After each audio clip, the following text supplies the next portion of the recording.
কে আছিস? আমার দাদুকে মামাদের কারাগারে ঢুকিয়ে দেয়, ঢোকানোর আগে মেরে আধমরা করে দিয়ে তারপরে ঢোকাবি। লীলার এই জায়গাটা ভালো করে শোনো, লীলার শেষটাই চলে এসেছি, জায়গাটা শুনে নাও শকুনির কি হচ্ছে, ভালো করে বুঝে নাও। কারাগারে ঢোকানোর আগে একেবারে প্রত্যেকটা পাহারারা সবাই মিলে 100টা মামা দাদু সুবল মারতে মারতে আধমরা করে অন্ধকার কারাগারে ঢুকিয়ে দিল। এমন কারাগার কেউ কারো মুখ পর্যন্ত দেখতে পায় না। এই জায়গাটা ভালো করে শুনে নাও। এমন কারাগারে ঢুকিয়ে দিল কেউ কারো মুখ পর্যন্ত দেখতে পায় না। শকুনি সুবল বাকি 99টা ছেলে কারাগারে। আস্তে জায়গাটা শোনো, এই জায়গাটা কেউ চঞ্চল হয়েও না, কথা বলো না, আস্তে মশা কামড়া, একটু নড়াচড়া করো, কথা বলো না, মন দিয়ে জায়গাটা শোনো। সুবল বলছে, শকুনি আমরা কারাগারে ঢুকে গেলাম, বেরোবো কি করে? শকুনি বলে, বাবা একটা জিনিস তুমি ভেবেছো বাবা, দুর্যোধন আমাদের কারাগারে কেন ঢোকালো? আমাদের অপরাধটা কি? আমরা কৃষ্ণ নাম করেছি। এবার তোমরা এখানে যারা রাজ্যকে কীর্তন শুনছো, একবার হৃদয়ে খালি ভাবো, ওখানে ওরা কৃষ্ণ নাম করেছিল বলে কারাগারে ঢুকিয়েছে, করার সুযোগ পায়নি। আর এখানে অনেকে করার সুযোগ পেয়েও করলো না, তাই না? শকুনি বলে, বাবা কৃষ্ণ নাম করলে এমন শাস্তি পেতে হয়? সুবল আফগানিস্তানের রাজা কৃষ্ণের পরম বন্ধুর বুকটা কিন্তু ফেটে যাচ্ছে। কেন? নিজের জন্য নয়, ছেলেগুলোর জন্য। বাবা দেখবে একদিন কেন 1 সপ্তাহ না খেয়ে কাটিয়ে দেয়, ছেলের মুখে খেতে না দিতে পারলে বাবার বুকটা তখন ফেটে যায়। দুর্যোধন বলে দিল, তোরা কে আছিস? কারাগারে খাবার দিয়ায়। অনেকগুলো খাবার নিয়ে যাচ্ছিল। দুর্যোধন বলে, না দাঁড়া, কারাগারে রয়েছে মোট 101 জন আমার দাদুকে নিয়ে, ওই বুড়োটাকে নিয়ে 101 জন রয়েছে, তোরা একদিনের খাবার দিবি। একদিনের খাবার মোট 101 থালা খাবার। পরের দিন থেকে খাবার আর দিবি না। বড্ড কৃষ্ণ নাম করেছিল, দেখি কৃষ্ণ কেমন করে বাঁচিয়ে রাখে। কারাগারে রেলিং এর তলা দিয়ে 101 থালা খাবার ভেতরে দিয়ে দেওয়া হলো।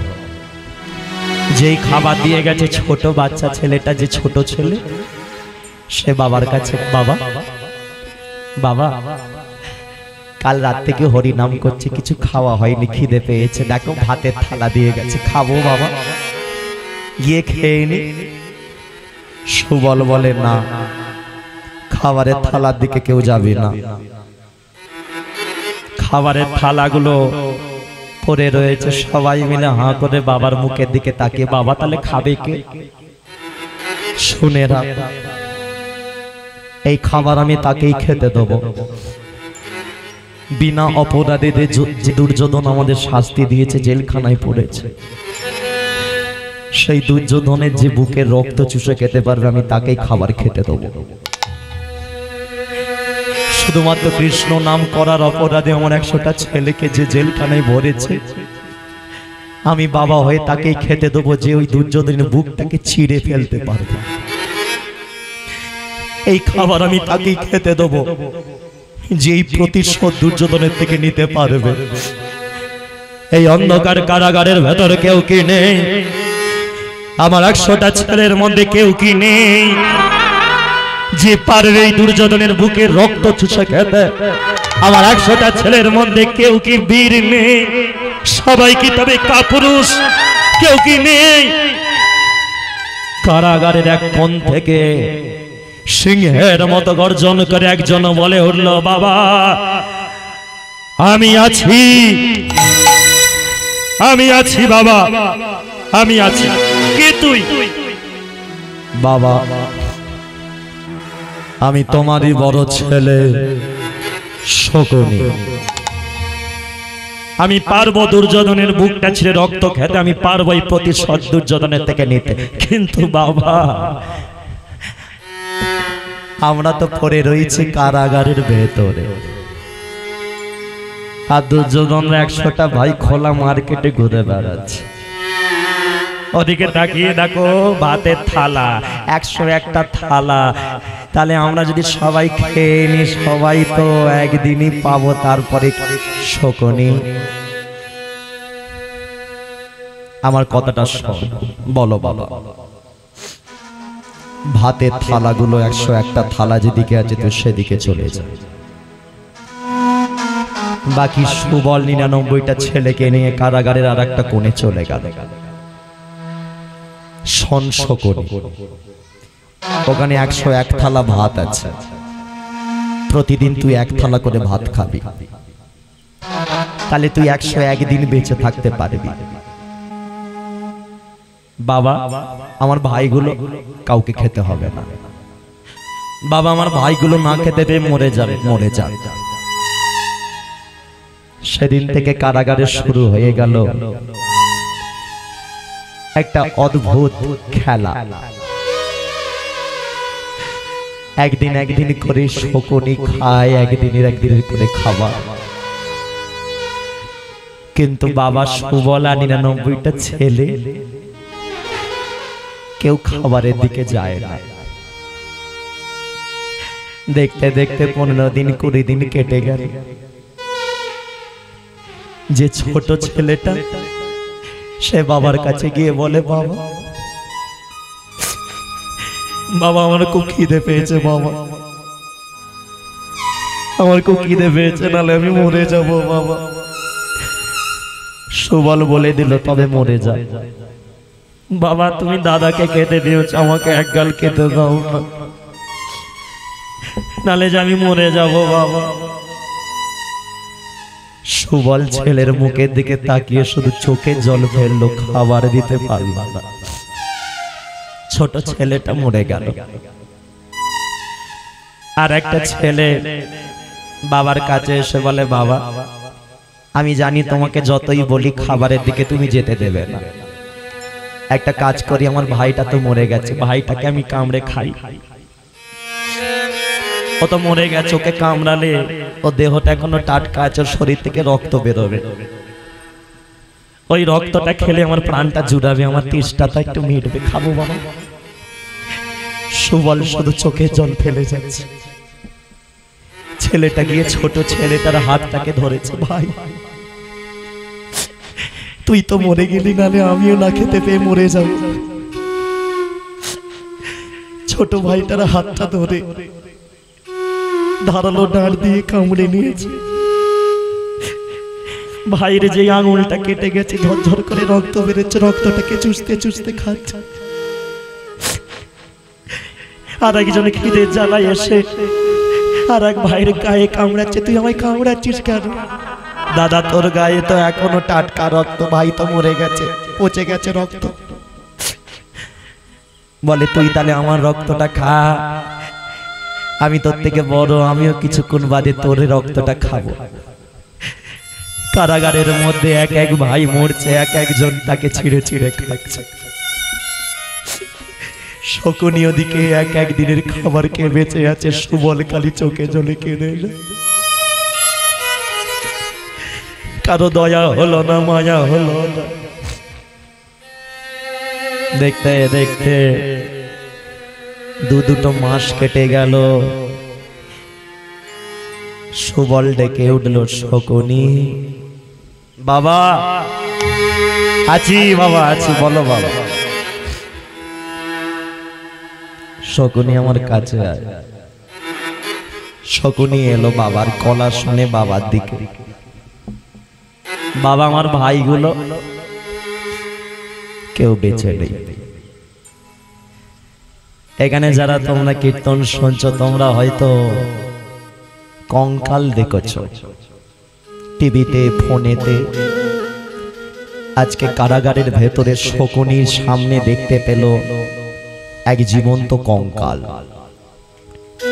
খাওয়া দাওয়া না করে সুবল বাবা সারা শরীরটা একেবারে কঙ্কাল প্রায় হয়ে গেছে, চোখগুলো এক হাত করে ঢুকে গেছে, হাতে নখগুলো বেড়ে গেছে, হাতগুলো সরু সরু হয়ে গেছে, পাগুলো সরু সরু হয়ে গেছে, শুধু মাথাটাই সার। শকুনি আমার মাথাটা কোলে তুলে এনে বলো বাবা তোর ভাইগুলো মরেছে, আমিও কিছুক্ষণ বাদে মরবো, আমি মরার পরে তুই আমার বুকটাকে ছিঁড়বি। আমার বুকটাকে কি দিয়ে চিরবো বাবা? তোর হাতের নখগুলো বড় হয়ে গেছে, লক্ষ্য করেছিস? ওই ধারালো নখ দিয়ে আমার বুকটাকে ছিঁড়ে আমার বুকের পাঁজরটা বের করবি, ভালো করে দাঁত দিয়ে ছেঁচে ছুলে ওই আমার বুকের হাড় দিয়ে পাঁজর দিয়ে তৈরি করবি তুই পাশা খেলার গুটি। আর এই তোকে আশীর্বাদ আমি করে যাচ্ছি, মৃত্যুর আগে তোকে কেউ কোনোদিন পাশা খেলায় হারাতে পারবে না। আমার হাড় দিয়ে তৈরি গুটি, তুই যে দান চাইবি সেই দানই তোর পক্ষে এসেই পড়বে। এমনকি কৃষ্ণ পর্যন্ত তোকে কোনোদিন হারাতে পারবে না, এটা তোমরা জানো। শকুনি কোনোদিন পাশা খেলায় কারো কাছে হেরে যায়। সুবল রাজা বলে দিল, আমি মরে যাওয়ার পরে যে কদিনের খাবার বেঁচে আছে খাবারটা খেয়ে এই কারাগারের দরজা তোকে একজনই খুলে দেবে, সেটা হলো কৃষ্ণ। তাই ডাকার যদি হয় তুই কৃষ্ণকে ডাকবি। কথা বলতে বলতে কারাগারে বাবাও চলে গেল।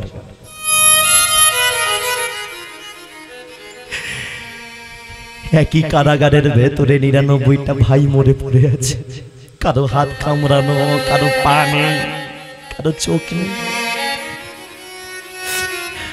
সুবল মরে গেল কঙ্কাল প্রায়। সুবল কয়েকদিনের খাবার বেঁচেছিল সেইটা খেয়ে আরো কয়েকদিন জীবিত রইল, কিন্তু যখন মৃত্যু হবে হবে শকুনি বুঝে নিল এবার আমাকে ডাকতে হবে, নালে আর রক্ষে হবে না। আমার ৯৯টা ভাইয়ের মৃত্যু বিফলে যাবে, আমার বাবার মৃত্যু বিফলে যাবে। চিৎকার করে ডেকে উঠল, কৃষ্ণ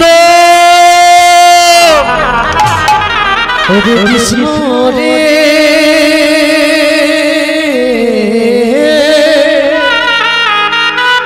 এবার তো ভাই তুই আগে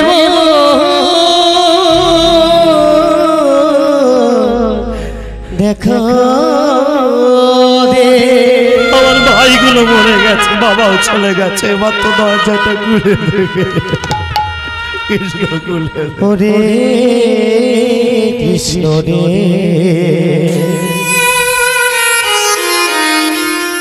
একেবারে সারদে গিরিধারিলা তুমি মদন গোপাল।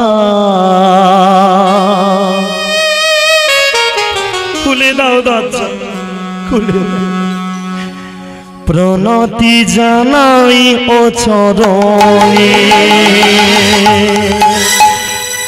একবার তাই তুমি মদন গোপাল,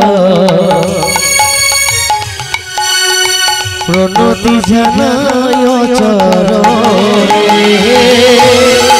গিরিধারিলা মদন গোপাল, প্রণতি জানাই ও চরণে।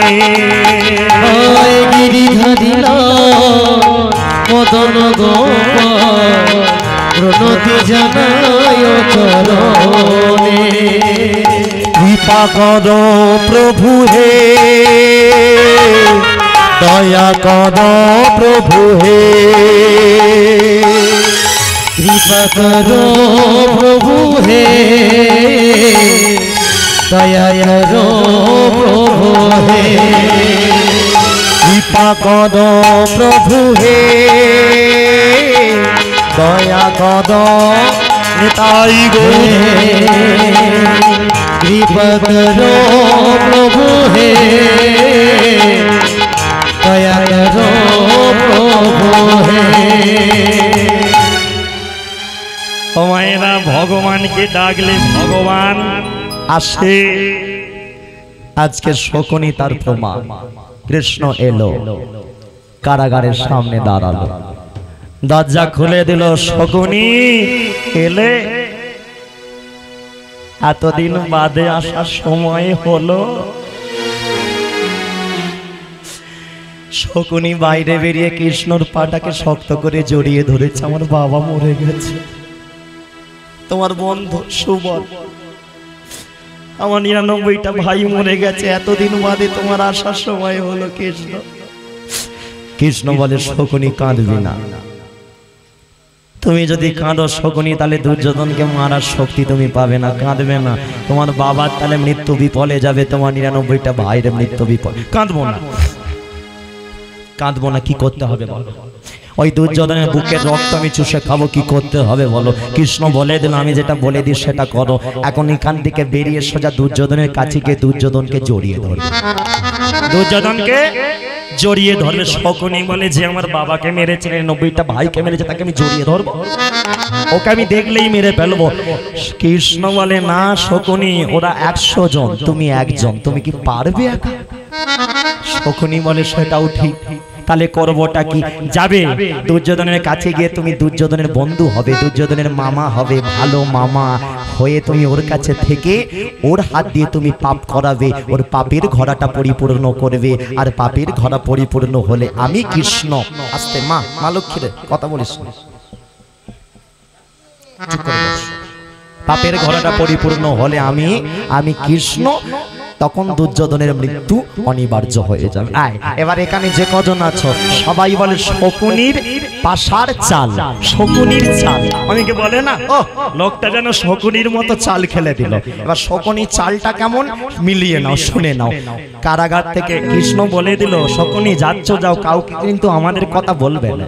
এই যে আমি তোমাকে আজকে কারাগারের দরজা খুললাম, কোনোদিন বলবে না। আর তুমি লোককে দেখাবে তুমি যেন আমার শত্রু, আমিও তোমার শত্রু। তুমি থাকবে দুর্যোধনের পক্ষে, আমি থাকবো পঞ্চ পাণ্ডবের পক্ষে। দুজনে দুমাতা থেকে দুর্যোধনের মৃত্যুর বীজ আমরা বপন করব। শকুনি বলে, তাই হবে। দুর্যোধনের কাছে গেছে শকুনি। এখন যেই গেছে দুর্যোধন কি বলে, মামা মামা মরুনি। যেই বলেছে মামা মরুনি দুর্যোধন, শকুনি বলে, ভাগনা তুই আমার কি উপকার করলি, তোর পায়ে চুম খাবো না মাথায় চুম খাবো। দুর্যোধন বলে, কি আবার উপকার করলাম? আমি তো তোমার বাবাকে মারলাম, তোমার 99টা ভাইকে মেরেছি, তাহলে আমি কি উপকার করলাম? শকুনি বলে, আমি 100টা ভাই ছিলাম, আমার বাবা ছিল, তাহলে বাবা যদি বেঁচে থাকতো আফগানিস্তানের জমি জায়গা 100টা ভাগে ভাগ করতো। তুই বাবাকে মেরে ফেললি, ভাগ হওয়ার চান্স নেই।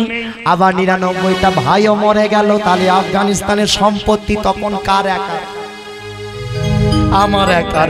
দুর্যোধন বলে, মামার মাথায় এত বুদ্ধি, তাহলে আফগানিস্তানে যখন মামার একার হয়ে গেল, মামাকে যদি সঙ্গে রাখি এই হস্তিনাপুর একদিন আমার একার হয়ে যাবে। তাই মামা তোমায় আমি ছাড়ব না গো, তোমায় আমি ছাড়ব না গো, তোমায় আমি ছাড়ব না গো, তোমায় আমি ছাড়ব না গো, আমার কাছে বেঁধে রাখিব, তোমায় আমি ছাড়ব না গো, আমার কাছে বেঁধে রাখিব, তোমায় আমি ছাড়ব না গো।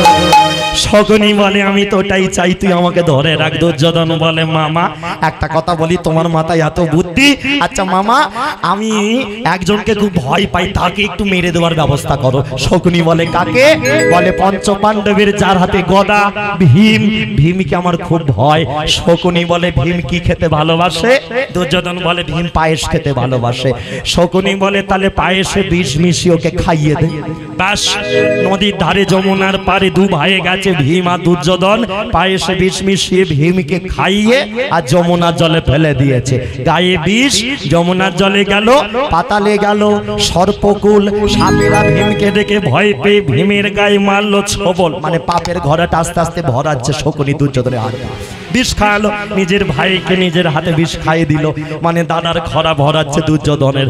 এখন ভীম কি মরল? না, ভীম বেঁচে এলো। কি করে? পাতালে গেল, শরীরে বিষ, আর পাতালে ছিল সর্পকুল সাপ, সাপে মারলো ছোবল। এবারে বলো, আগে থেকেই ছিল বিষ, সাপে মারলো আবার ছোবল, বিষ গেল, বিষে বিষে কি হয়? বিষে বিষে ক্ষয় হলো, বিষে বিষে ক্ষয় হলো, ভীমসেন বেঁচে গেল, বিষে ক্ষয় হলো, ভীমসেন বেঁচে গেল, বিষে ক্ষয় হলো, ভীমসেন বেঁচে গেল, বিষে ক্ষয় হলো। একটা একটা করে মানে দুর্যোধনের পাপটার কি করাচ্ছে শকুনি। আর একবার কি পঞ্চ পাণ্ডবকে নিয়ে গেল বারাণসীর মেলা দেখতে। এগুলো মহাভারতে রয়েছে, কোনো বানানো আমার ঘটনা নয়। বারাণসীতে নিয়ে গেল, যত গৃহে ভরলো, আগুন লাগিয়ে দিল, সব কটাকে একসাথে মারবে বলে পারেনি, বাঁচিয়ে দিল কে? বিদুর। বিদুরকে তোমরা চেনো, যার বউ কৃষ্ণকে কলার খোসা ছোবা খাইয়েছিল। সেই বিদুরের চালাকিতে পঞ্চ পাণ্ডব বেঁচেছিল। পাপের ঘরা যখন পরিপূর্ণ হলো, কুরুক্ষেত্রের মাঠে ভীম জানতে পেরেছিল আমাকে পায়েস খাইয়ে মৃত্যু যমুনায় ফেলে দিয়েছিল দুর্যোধন। যার জন্য আজকে এটা জেনে রাখো, কুরুক্ষেত্রের যুদ্ধে দুর্যোধন একা 100 জনকে মেরেছিল। এই ভীম একা দুর্যোধনের 100টা ভাইকে একা মেরেছিল। দুর্যোধনরা যে 100 ভাই ছিল, ভীম একা মেরেছিল। অর্জুন মারিনি, যুধিষ্ঠির মারিনি, নকুল সহদেব নয়, ভীম একা দুর্যোধনদের 100টা ভাইকে মেরেছিল। আর অর্জুন বাকি আলাদা আলাদা সবাইকে মেরেছিল। আজকে কুরুক্ষেত্রের মাঠে যুদ্ধের শেষ পর্বে যখন দুর্যোধন পড়ে আছে আধমরা হয়ে, কে আছে আমাকে একটু জল দাও, কে আছে একটু জল দাও। পেছন থেকে একজন হাসতে হাসতে আসছে, জল। ইচ্ছে করছে তোর মাথাটা পা দিয়ে থেঁতলে দিলে। মুখটা তুলে দুর্যোধন দেখতে পেল মামা। মামা তুমি কার পক্ষে? ছিলাম শরীরটা তোর পক্ষে, মনটা মাঝে কৃষ্ণ পক্ষে। তার মানে মামা তুমি আমাদের যুদ্ধটা লাগিয়েছ। দুর্যোধন বলে ভালো করে ভাব, যুদ্ধ আমি লাগিয়েছি? কৃষ্ণ তোর কাছে 1000 বার এসেছে, তুই কি কৃষ্ণের কথা কোনোদিন শুনেছিস? কতবার কৃষ্ণ শান্তি পর্ব বজায় রাখার জন্য শান্তি পর্বে এসেছিল। যুদ্ধ করো না দুর্যোধন, 5খানা গ্রাম 5টা ভাইকে দিয়ে দাও। পঞ্চ পাণ্ডবদের দিয়েছিস তুই? দিসনি। তোর লোভ লালসা এখনো আমার ইচ্ছে, এখনো আমার চোখের সামনে ভাসছে দুর্যোধন আমার বাবার সেই মৃত মুখটা, এখন আমার চোখের সামনে ভাসছে আমার 99টা ভাই। তুই কিরাম করে মেরেছিলিস? তোকে জল দেবো? মর তুই, আমিও মরব, তবে আমি মরার পরেও কৃষ্ণ পাবো, কিন্তু তুই কোনোদিন কৃষ্ণ পাবি না। তাই শকুনি মরলো কার হাতে? নকুল এসে শকুনিকে মারলো। আর দুর্যোধন ওই খোলা কুরুক্ষেত্রের মাঠেই আদমরা করে ভীম তাকে দুটুকরো করে চলে গেছে। শকুনিরা আকাশে ছিঁড়ে ছিঁড়ে তাকে খেয়ে শেষ করে দিল। বাস, শকুনি মৃত্যুর পরে ভগবানের চরণ পেল। বৈকুণ্ঠে ভগবানের কাছে গিয়ে, ভগবান এবার তো তোমার চরণ ছাড়া করো না। ভগবান বলে কেন করব? তুমি তো আমার প্রকৃত ভক্ত। ভগবানের সাথে ভক্ত হয়েও ভগবানকে পাওয়া যায়, ভগবানের সাথে শত্রুতা করেও ভগবানকে পাওয়া যায়। তার সব থেকে বড় প্রমাণ হলো এই মহাভারতের শকুনি। সারাটা জীবন শত্রুতা করে গেল ভগবানের সাথে, কিন্তু মৃত্যুর পরে ভগবান পেল, কারণ ভগবানের আদেশ মেনে শকুনি ভগবানের শত্রুতে পরিণত হয়েছে। তাই আজকে মহাভারত থেকে দেখো দেখো, ভক্ত আর ভগবানের মিলন হলো। ভগবানের মিলন হইল, ভক্ত আর ভগবানের মিলন হলো, ভক্ত আর ভগবানের মিলন হইল। রাত বাদনে সবাই মিলে হরি হরি বলো, সবাই মিলে হরি হরি বলো, রাত বাদনে সবাই মিলে হরি হরি বলো,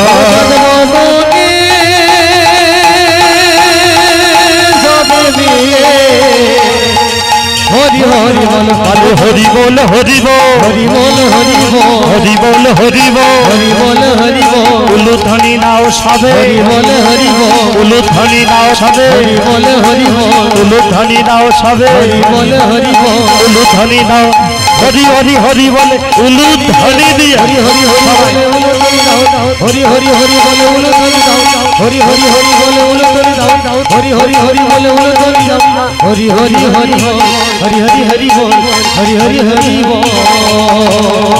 হ্যাঁ, যাক চলো সবাই মিলে, সবার সেবা হয়েছে, সবাই সেবা করেছিল তো।